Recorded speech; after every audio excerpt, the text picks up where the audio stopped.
তো আজকে যেহেতু সংক্রান্তি মানে কালকে হচ্ছে পয়লা বৈশাখ, তো আমাদের বাড়িতে আজকে নিরামিষ রান্না হয়। প্রত্যেক বছরই আজকের দিনে আমাদের বাড়িতে নিরামিষ হয়। আগে মানে এই রান্নাগুলো করে ঠাকুরকে দেওয়া হতো, তো এই বছর আর ওটা করা হয়নি।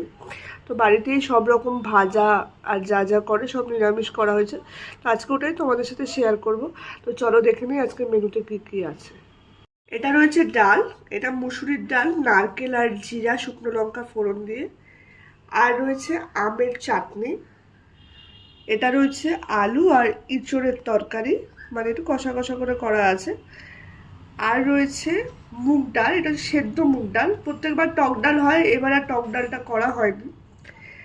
আর এখানে 3 রকমের ভাজা রয়েছে, পটল ভাজা, উচ্ছে ভাজা আর বেগুন ভাজা। আর সাথে রয়েছে রাজমার তরকারি, এটাও নিরামিষ করেই করা, সবই নিরামিষ রান্না। তো ভিডিওটা ভালো লাগলে লাইক শেয়ার কমেন্ট করো, চ্যানেলটা সাবস্ক্রাইব করে দিও। আর এরকম ভিডিও পেতে হলে কমেন্ট করে জানিও, আমি আরও শেয়ার করব। আজকের মতো ভিডিওটা এই পর্যন্তই, দেখা হচ্ছে নেক্সট ভিডিওতে।